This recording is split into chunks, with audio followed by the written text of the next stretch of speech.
Assalamualaikum warahmatullahi wabarakatuh. Waalaikumsalam warahmatullahi wabarakatuh. Ustaz, saya yakini apa yang terjadi saat ini pasti yang terbaik dari Allah. Ya memang, ya. Allah mustahil memberikan yang tidak baik, ya. Jadi semua yang baik-baik pasti dari Allah. Kalau ada yang kurang baik, itu bersumber dari perilaku kita. Jelas ya? Jadi semua datang dari Allah baik. Hujan misalnya, kita lihat hujan nih. Hujannya sih baik dari Allah. Buka Quran surah ke-31 ayat 34. Innallaha 'indahu 'ilmus sa'ah wa yunazzilul ghaits. Ya wa ya'lamu ma fil arham wa ma tadri nafsun madza taksibu ghadan wa ma tadri nafsun bi ayyi ardin tamut. Kata Allah, sungguh hanya milik Allah pengetahuan tentang 5 hal. Dan ini nggak akan pernah dibagi pengetahuan ini. Jangankan pada manusia, malaikat pun nggak tahu. Di antara makhluk yang paling dekat dengan Allah adalah seorang yang mulia, Nabi Muhammad sallallahu alaihi wasallam. Saking mulianya, tadi malam banyak saya uraikan, malaikat Jibril pun yang dekat dengan Allah nanya kepada Nabi tentang satu di antara 5 persoalan ini. Yang pertama tentang kiamat, sa'ah. Innallaha 'indahu 'ilmus sa'ah. Pengetahuan tentang waktu pasti terjadi kiamat.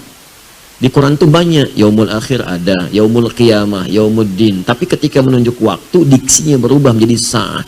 Sa'ah itu jam kalau bahasa sekarang. Jam itu kan ada menitnya, ada detiknya. Itu kata Allah, innallaha pakai inna, harfu nasbin wa taukidin, huruf penguat, penancap di dalam jiwa yang meyakinkan. Tansibul isma, yang menguatkan apa yang akan disampaikan dari nama atau informasi yang disebutkan.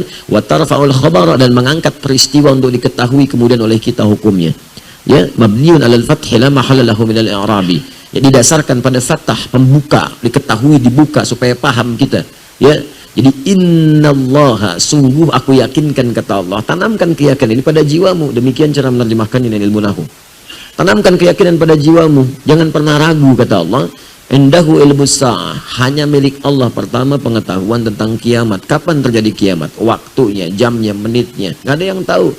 Ya, saking nggak ada yang tahu ya, pun malaikat pun yang paling dekat dengan Allah, malaikat Jibril, sampai disebut dengan Ruhul Amin, ya itu nggak tahu terjadinya, tapi uniknya nanya pada Nabi Muhammad.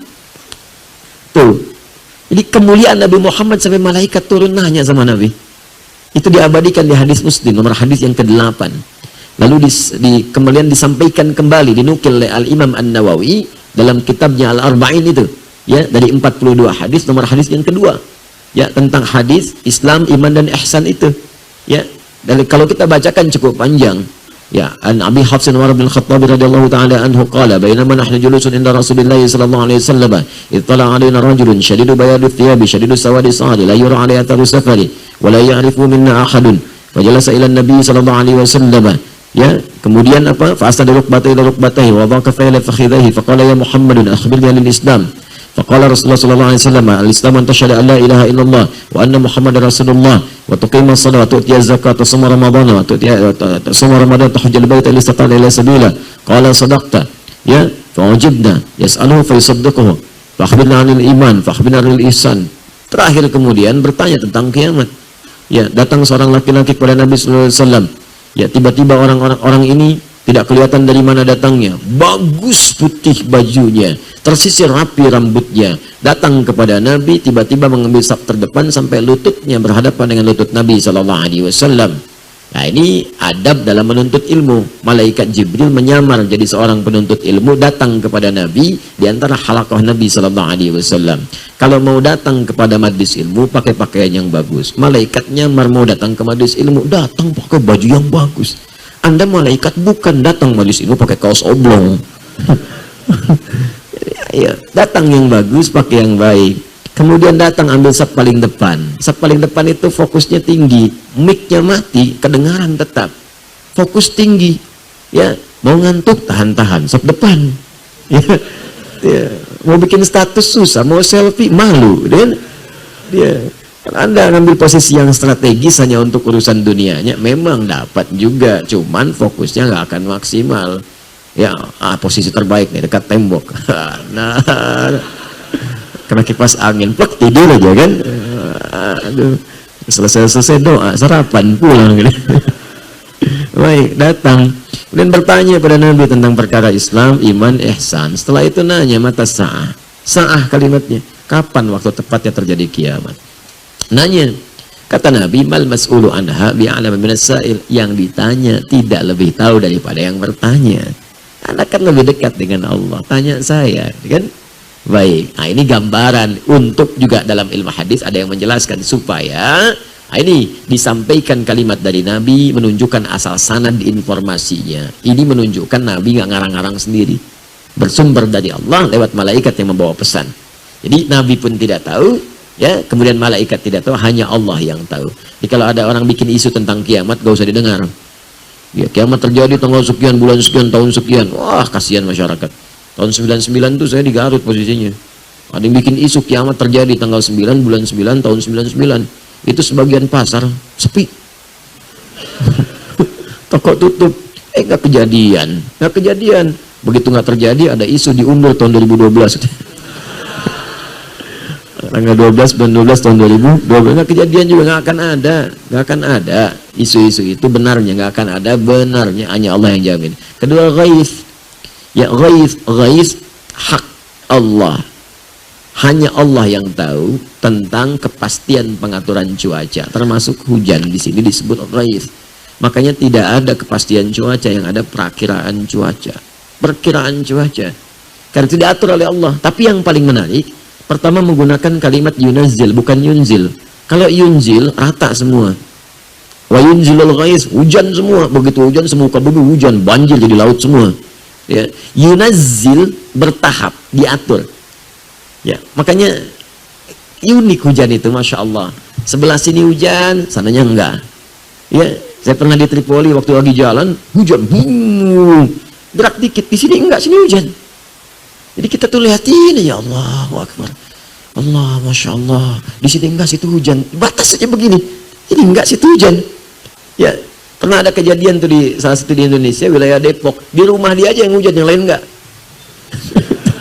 Lihat begini aja, rumah dia hujan, yang lain enggak. Ya, ada pernah kejadian begitu. Ya, kemudian ada yang rintik-rintik, ada yang deras, ya, ada yang biasa-biasa. Tapi menggunakan ghaith. Ghaith itu segala yang mengandung manfaat. Kalau kita ingin meminta manfaatnya, tambahkan ista dalam ilmu nahwu. Jadi istighatha. Sifatnya disebut istighatha. Istighatha itu minta berbagai manfaat, kemuliaan-kemuliaan. Asalnya ghaith. Jadi kata Allah, saat saya turunkan dari langit, saya bukan turunkan banjir. Saya nggak turunkan kemudian bencana, bukan yang saya turunkan air. Airnya jernih, bagus. Kalau jadi banjir, ulah tangan manusia. Karena dia tidak mengatur salurannya dengan baik. Ada yang menghambat, ada yang macam-macam. Saluran air dibikin bangunan-bangunan. Saluran air ditutup. Ya, air apa salahnya? Ya, air itu kan cuma turun, menempati posisinya. Mengalir dari tempat yang tinggi ke tempat yang rendah. Mengisi itu, memberikan kesuburan tanah. Kering subur. Ya kan, panas, kemarau, jadi tertutup lagi, kemudian indah lagi, tumbuh bunga-bunga dan sebagainya. Jadi kalau jadi banjir, jadi macam-macam, itu sesungguhnya kembali kepada tangan manusia. Termasuk semua ketetapan yang Allah turunkan kepada kita, itu semua isinya baik. Bahkan musibah pun yang kita lihat terasa kurang baik, baik. Bukankah di balik sakit ada istighfar? Sakitnya terlihat tidak menyenangkan, tapi ketika Anda istighfar, sampai sakit dipaksa istighfar, sehat gak bisa istighfar, dipaksa sakit supaya istighfar. Bukankah dengan istighfar mengampuni dosa-dosa kita? Ya kan? Jadi selalu ada bagian dalam hidup itu yang menyelamatkan kita. Bahkan kata Allah, diberikan azab al-adna dunal azab al-akbar. Saya berikan petunjuk pada yang masih ngeyel itu dengan hukuman yang ringan saat di dunia. Dikasih dulu sedikit supaya sadar.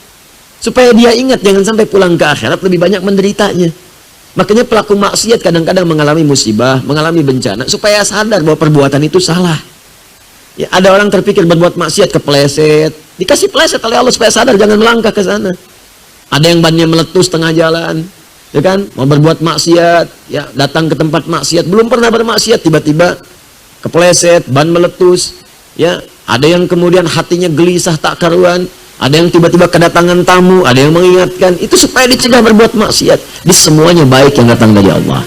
Jelas ya? Tidak ada yang tidak